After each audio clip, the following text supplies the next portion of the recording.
Welcome to the Saskatchewan Soccer Association Competitive Stream Planning Process Member Engagement Number 4 webinar entitled Framing the Desired Future State.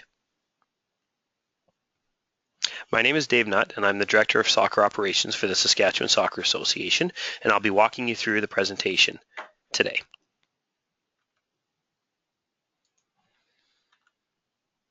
Over the course of the presentation, we're going to spend a little bit of time on an introduction, revisit the desired future state that was presented as a part of the last webinar, provide an update on the expert group engagement, present some new information on the desired future state, and a closing as well as timelines for the next workshops.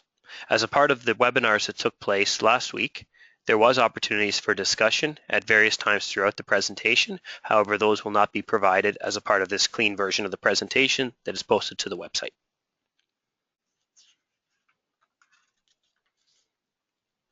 As has been presented previously, there's a 5-step process that will be taking place as we plan the new competitive stream.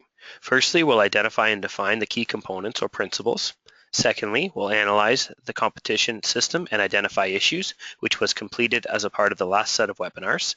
Today, we'll focus in on developing solutions and alternatives and move into making a decision on the direction, and then longer term monitoring and assessing within that area. Today's webinar is the process of dealing with step number 3, which is developing solutions and alternatives. To provide an update on member engagement to date, we originally targeted 19 member organizations or entities that either currently compete in or have the potential to compete in the competitive stream competition structures.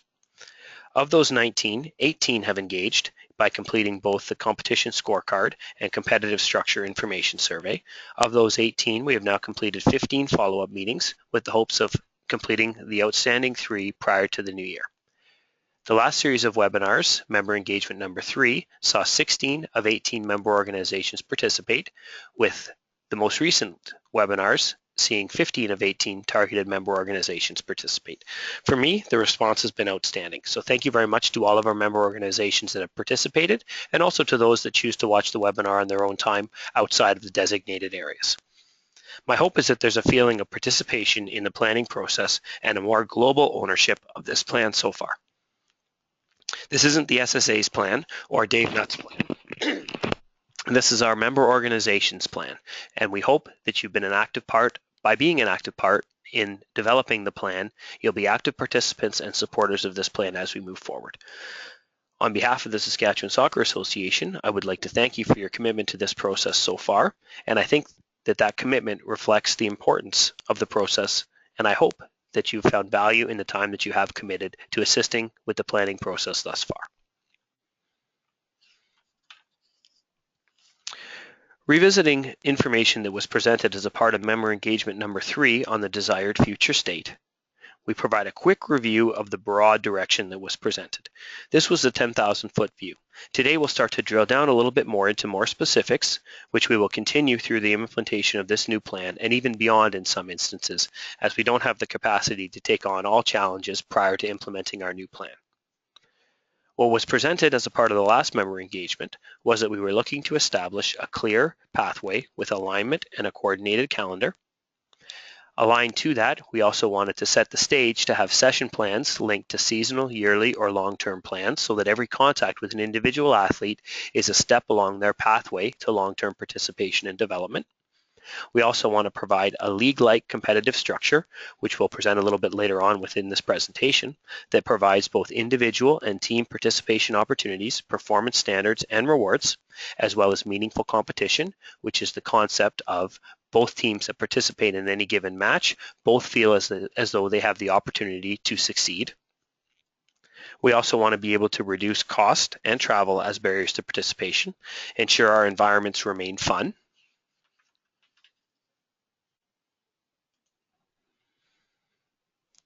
we also want to work towards more inclusive rules, support from sports science, medicine, and technology, integrated coach training and development opportunities, as well as referee training and development opportunities.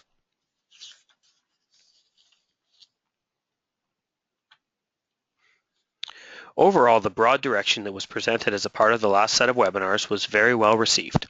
The feedback and discussion helped us to confirm, and in some cases reconfirm and prioritize the key success factors. Feedback from those webinars was essential in determining the first steps as we move forward with continuing to plan our competitive stream. The key success factors that came out of the last set of webinars were, first of all, it's essential to have system clarity. The majority of discussion within that webinar took place between high performance and competitive streams, but we would extend that to also include the recreational stream. It's essential that all of these streams fit together clearly and support each other in order for us to be successful. Aligned to that, it's important that we have a clear participant pathway, so any athlete which enters soccer at any given stage, at any given time of their life, has a very clear opportunity for how they can progress either within the stage that they've selected or transition between stages when it's appropriate. Additionally, it's important that we have a unified competition calendar. Instead of layering competitions one on top of each other, we need to find a way so that our competitions can all work together for the betterment of the athlete. Additionally, as was presented on the last slide, we need to develop meaningful competition, and aligned to that, it's very important that we consider carefully how teams are created and how they are accessed by individuals. And finally, we want to make sure that we provide increased accessibility, both cost and travel being reduced for participation within the competitive stream.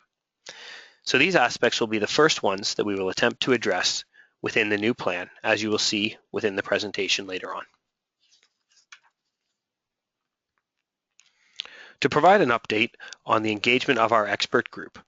Unfortunately, since the last set of webinars, there's been limited individual engagement. With the quality of people that we have, they are also very busy and in demand. As such, we haven't had the opportunity to touch base with them directly and gather information between these two webinars. That said, after each stage of the process, our expert group is updated on the happenings and provided with all of the information, with the opportunity for us to re-engage when they are available to ensure that we're considering those expert opinions and principles that may be taking place outside of our local organizations, as well as local opinions and thoughts as we build this stream. Additionally, during the phase between webinar number 3 and webinar number 4, our review of the competition review workbook for team sports, which is our guiding document, did take place, and it was a determination that now was the right time to activate the competition review checklist, which is the evaluation tool that we'll use to ensure that we have accurately ticked all of the boxes in developing our new competitive stream plan. To spend a little bit more time with the competition review checklist, it's a tool that's designed to review whether all aspects of competition have been addressed within the planning process. There's a little screenshot of part of the document on the right-hand side, but the document is very extensive in its evaluation of the important aspects of planning. Ideally, the large majority of the boxes would be ticked before the launch of the new competitive stream, and eventually we'll be able to check all of them off.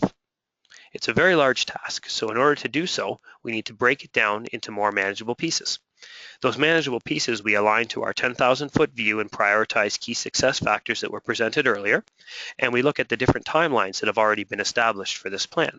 So we have some pieces that we would like to have in place by January 2016 when we're looking to have the framework for our plan complete. There's another set of tasks that will target March 2016 when the plan is scheduled for completion. There'll be another set of tasks that need to be completed in advance of launching the revised competitive stream. And there'll be some tasks that will be longer term activities that will continue even after the new plan is implemented.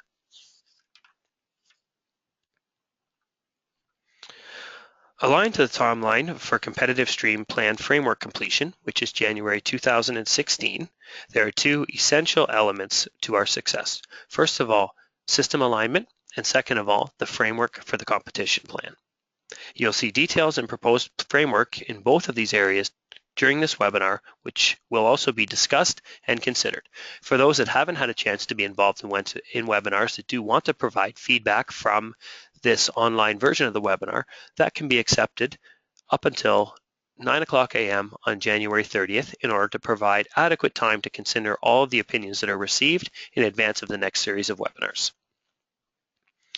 As you'll see, both system alignment and competition framework are multifaceted, with other aspects identified within these pillars being identified for different timing. For example, system alignment needs to consider both vertical and horizontal integration. Horizontal integration is how the streams work together at the provincial level, so how the recreational, competitive, and high-performance streams align and support each other. But we also need to consider vertical integration, which is the way that planning within the national level moves through the provincial level down to member organization and entity level. As that's a much bigger task, that's scheduled for later on within this planning process. In addition, the competition format will focus in right now on the what and the why, much of the why having been presented as a part of member engagement number 3. But there's also a who, a when, a where, and a how that are important in order for us to be able to complete the framework for that competition format. Moving forward to our targets for March 2016, which is when the plan is scheduled for completion, we'll continue working on the competition format, focusing in on the who, the when, and the where, which will include age classifications, which will be spoken to later on within this presentation. Additionally, we need to have framework for the number of teams, which would be the who, and then we also need to think about how those teams are going to be comprised, which is a longer term goal. We'll continue to work hard on our competition calendar to see if we can create unification and a system that works well at the provincial level. Additionally, we will have some framework in place so that member organizations and entities can work within that framework in order to align their competitions as well.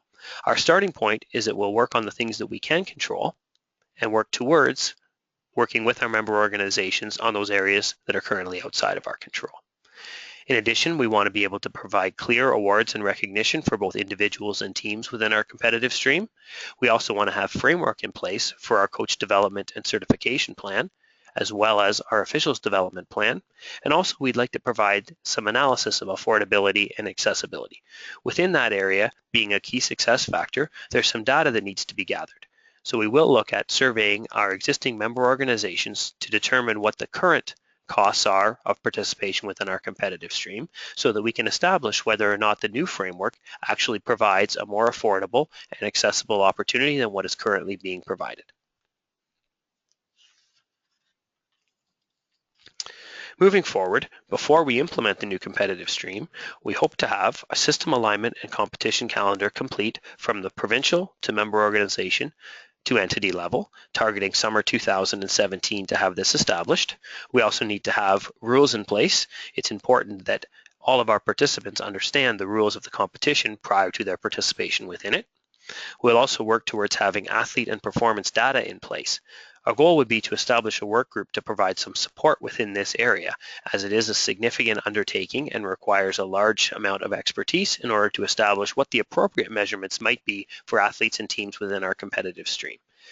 As was discussed on the last webinar, by establishing these targets, it allows us to better be able to evaluate performance independent from result and allows us to look at other elements of participation within the competitive stream outside of match result and standings. Additionally, we'd like to have some framework in place for how our sports science and medicine program will support our competitive stream. Aligned to that, we have been looking at some new technology available to us through the Goal Line platform to establish some online learning as a part of that so that athletes that are interested can access sports science and medicine support without impacting the amount of technical and tactical opportunities they have to train, which has been stated as a barrier to implementing more sports science and medicine at the local level.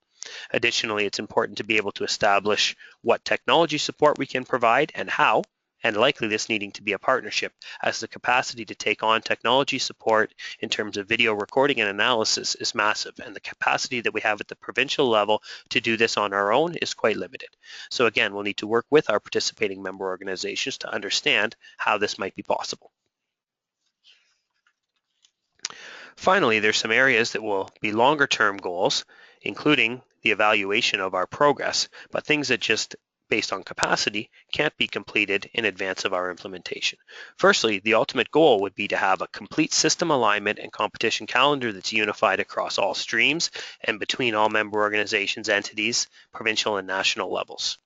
Additionally, it's important that we continue to work on providing a strong developmental system, so that's establishing stronger programming within our grassroots area, which is essential in order to be able to populate our other streams that lie above it. Additionally, we would like to work towards providing unique athlete and team performance standards for each stream and level of participation. Again, looking to involve some expert groups and a work group within the province to be able to set these standards. Obviously, having three streams, competitive, high performance, and recreational, and a number of age groups or stages within those streams, each one of those participation levels requires a separate set of standards for physical, tactical, technical, mental, and social emotional pillars, which means a massive undertaking to be able to set that up and something that simply won't be in place in advance of beginning our new competitive stream, but is a goal for long term within our stream-based model.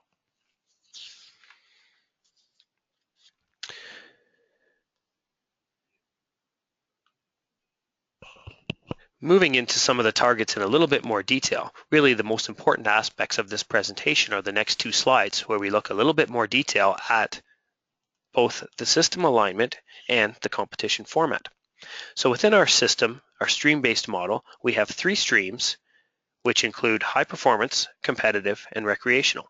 These streams sit beside each other rather than one on top of another, as was the case in the old format, which was pyramidal, where the recreational stream sat below the competitive stream, which sat below the high performance stream. These streams now sit beside each other, all of which sit on top of the grassroots stream. Each stream is equally important, however, they do service different needs of our participants.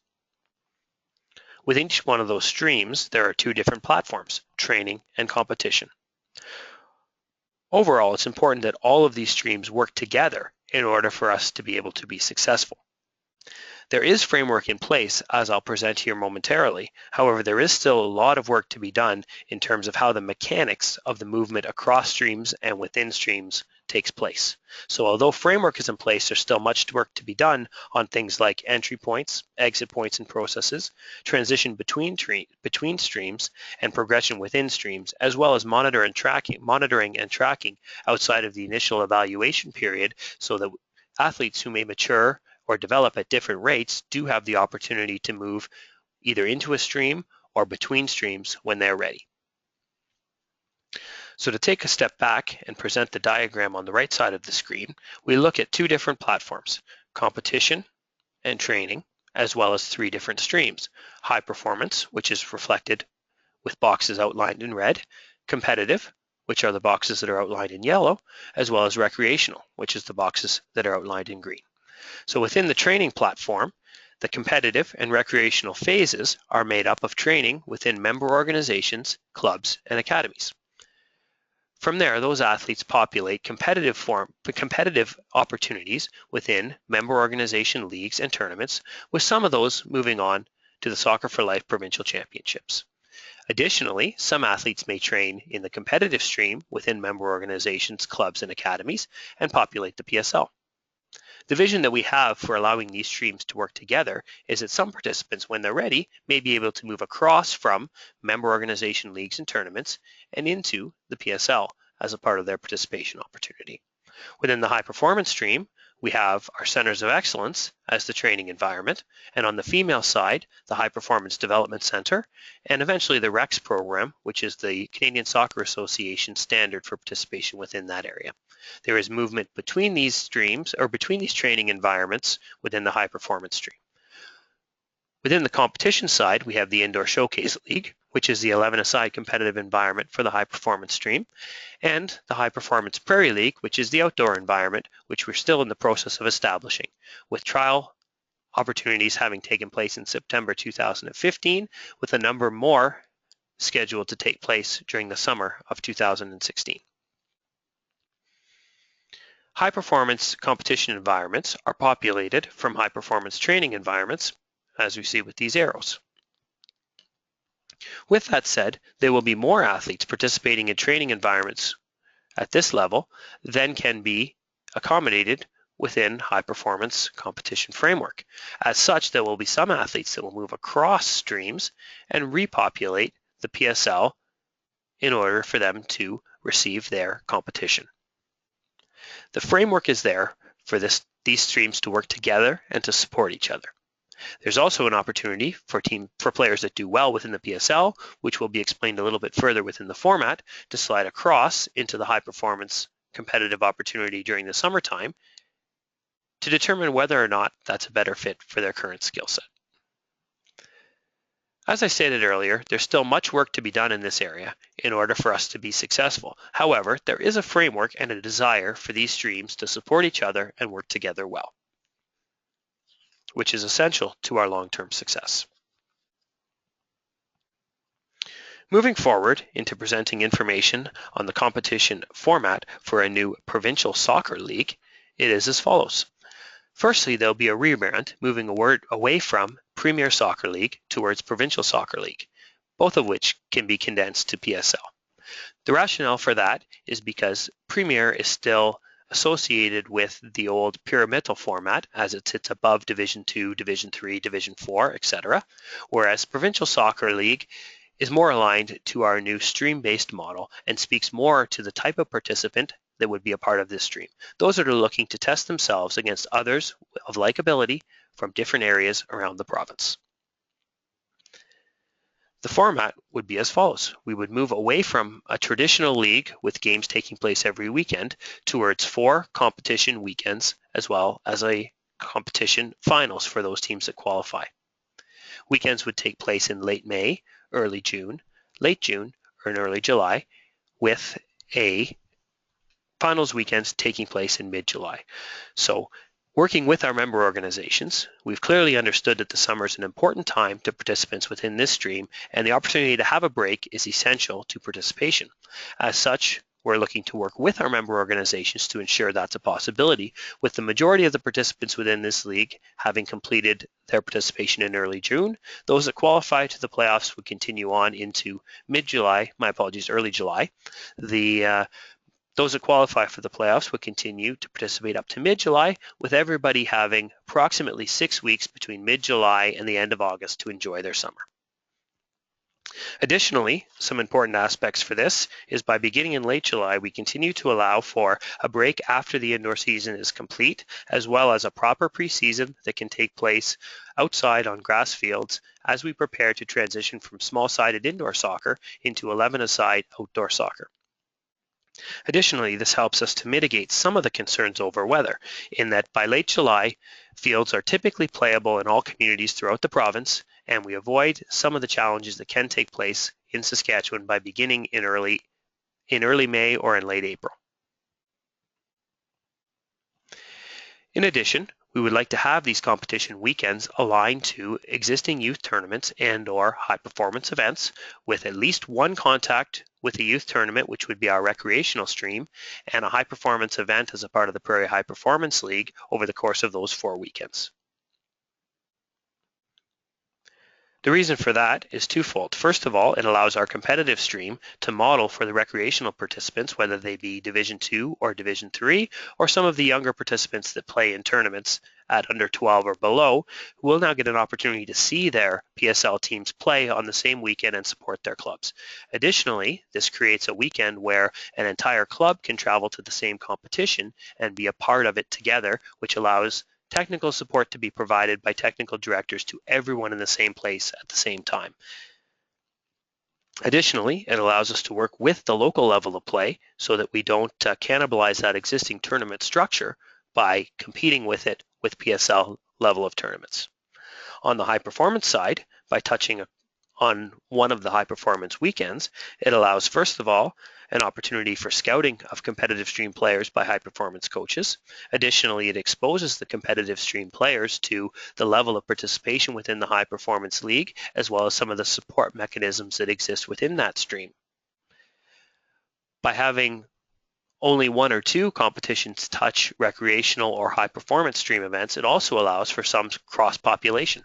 Participants that do well at the recreational level could come across and participate within the competitive stream if they're ready and the events don't conflict, as well as participants that are identified through competitive stream events that take place at the same time as high performance events, may be getting an opportunity to move across and participate in a high performance event later on during that competitive phase.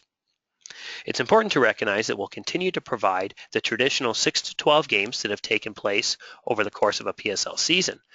We'll simply be providing those over the course of 4 weekends rather than over the course of 8 to 10, which has traditionally taken place.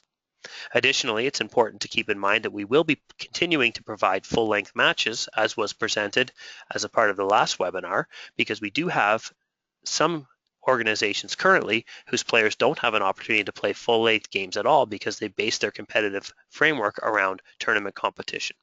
So it's envisioned that teams would play between 1 and 3 games on a weekend over the course of those 4 weekends before we move into the playoff round. Additionally, it's important to recognize that full lengths is in quotation here because that doesn't necessarily mean that they would be 90 minutes long. With the volume of participation and the volume of games that will be taking place being up to 3 on a weekend, it's important that we don't expose our athletes to undue risk of injury. So current thinking has us aligning the length of matches to the Club Nationals format, where they play 5 games in 6 days, which is 70 minutes at our youngest ages and 80 at the older ages. Additionally, we want to work towards having a predetermined number of teams within our provincial soccer league in order for us to set schedules well in advance. That way, even years out, people will know what weekends there are PSL games and where they will be in order to plan accordingly. Currently, the setup provides a schedule to PSL participants sometime 2 or 3 weeks before the league kicks off, with the caveat being that participants are told that they should expect to play across every weekend of PSL participation, which makes it very difficult to plan vacations or other things that may be taking place within an individual's lifestyle during the summer period.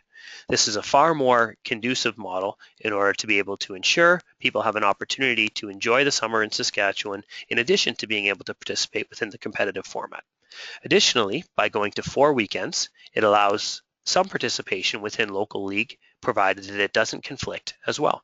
So participants could come in and play across those 4 competition weekends and return to their local environments and participate in leagues with recreational players within that environment.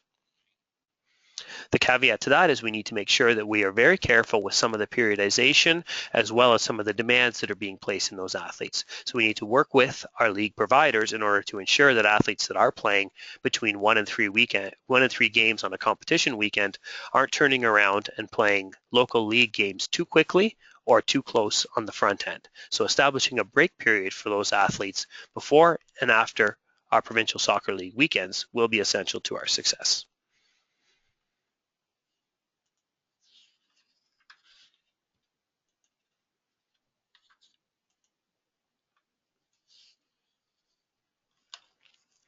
In revisiting how this framework aligns to the key success factors that were presented earlier, based on the feedback from the last webinar, we are on the right track to beginning to achieve some of these areas.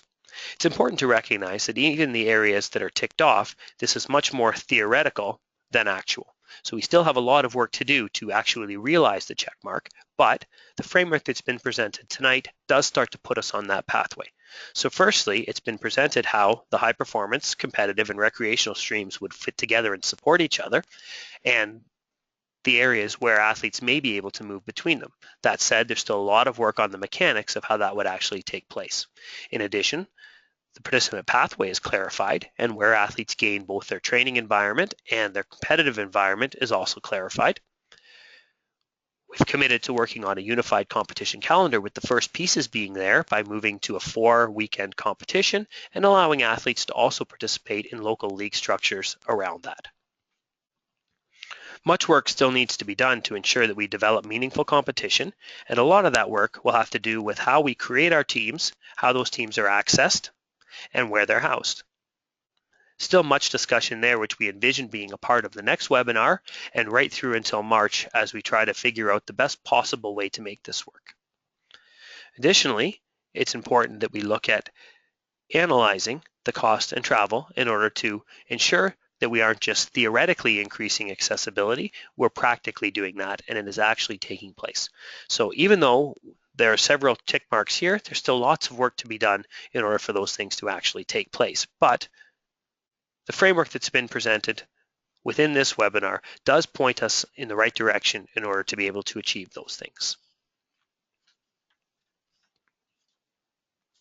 Within the webinars that were presented last week, at this point, discussion was opened up with the following questions providing guidance to that discussion. Firstly, does the proposed competition format make sense? And that was the primary area of competition. We need to ensure that this format makes sense for our participants. Otherwise, the questions further on make a lot less of a difference to where we're headed, and we need to go back to the drawing board and really work hard to make sure that we reestablish a format that people can buy into. I'm happy to report that the buy-in to the format that was presented was outstanding, and we are in a position to be able to move that forward pending any additional feedback that may come in within the next week. From there, it's important that we begin to discuss the changes that will be taking place at the Canadian Soccer Association Club Nationals as they transition from under 14, under 16, and under 18 youth competitions to under 15 and under 17. What impact will that have on local structures, and how do we adjust our own structures in order to align? As a little bit of background in that area, this stems really from a change that's taking place at the under 18 level, where Club Nationals becomes a very difficult proposition for players based on it taking place in October, when players, many of whom are participating within university soccer or college soccer, are in season. Those that don't participate in college or university soccer may still be engaged in their studies, making it difficult to be able to get a whole week away. Additionally, those that don't choose to pursue post-secondary institution, many of them will be beginning their first jobs and may not have the opportunity to be able to get a whole week off in October if they're just beginning their work career. So by moving from under 18 to under 17, we create a pool of athletes who continue to be engaged in youth soccer and are much more available to participate in a national championship in October. As we move to under 17, it's important that the structures underneath that begin to align. From a smaller province perspective, there simply isn't the volume of athletes to be able to play every age band, which means that we need to create at least 2-year age bands in order for us to be able to field competitive teams. As such, under 15 is the chosen age to align to Club Nationals. Beyond that, what's important that we discuss locally is there a need for provincial competition at an age below that? The format that was presented and discussed on the webinars was looking at a hybrid under 13, under 14 model, where we would prepare athletes without the parameters of national competition in order for us to have athletes that have had an opportunity to experience 11-a-side soccer in a competitive environment prior to participating in leagues that qualify them to Club Nationals and eventually a national championship. There's a lot more discussion necessary about how other changes within the system may be necessitated based on this change. What changes are required within the grassroots stages, which right now align very well to the long-term player development model. So our under 6, under 8, under 10, and under 12 models work very well with the idea that those are supposed to be small-sided age groups, with our transition taking place at under 13 and under 14 into full-sided game. Additionally, should changes within the competitive stream for a small group of athletes impact the recreational stream, where under 14, under 16, and under 18 may be working well and providing opportunities to keep players in the game for long-term participation. There's much discussion to take place and much work to be done in order to confirm what direction needs to take place in terms of age groups in Saskatchewan moving forward. Beyond that, it's important that we discuss within this new framework how many teams would be appropriate for Saskatchewan, where they would be housed and how they would be formed, what entities or members might they represent, and how would individuals access those teams once they have been established. Once teams are established and populated, how do we make sure that the quality is there to provide meaningful competition across the board? And finally, what work do we need to do in order to analyze this format and ensure that it is indeed more accessible for our participants? Across the 4 webinars, there was excellent discussion, primarily on the first 3 questions of this presentation. That conversation will be picked up as a part of member engagement number 5 and beyond as necessary in order to ensure there's a good understanding of where we need to move forward as a part of our planning process.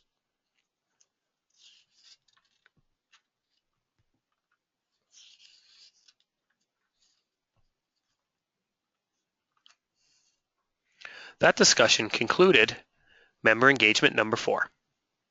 Moving forward, member engagement number 5, confirming the desired future state, will take place the week of December 7th to 11th with 2 webinars of approximately 60 minutes, with the caveat that we will block 90-minute blocks to ensure there's adequate time for discussion. And we will reduce from 4 webinars to 2 to ensure there are more voices on each call in order to have better dialogue and discussion and ensure all of the information that everyone receives is the same. From there, we remain on track to be able to hit our target of having the framework for our competitive stream in place by January 2016, full plan by March 2016, with implementation beginning with indoor programming 2016 and 17 as necessary, with full implementation looking at outdoor 2017. I would like to once again thank you for taking the time to watch this presentation. I do appreciate it. Feedback will be available. I will take feedback on this presentation up to Monday, November the 30th at 9:00 a.m. by phone or email. My contact information will take place on the next slide. And thank you again for your time and contributions to our planning process. My name is Dave Nutt. I'm the Director of Soccer Operations of the Saskatchewan Soccer Association. I can be reached anytime at the office by phone at 306-975-0826 or by email at d.nutt@sassoccer.com. I look forward to hearing your perspectives on our new competitive stream plan and engaging in further discussion to help us build the best possible plan with and for our membership. Thank you very much on behalf of the Saskatchewan Soccer Association, and I look forward to speaking to you again soon.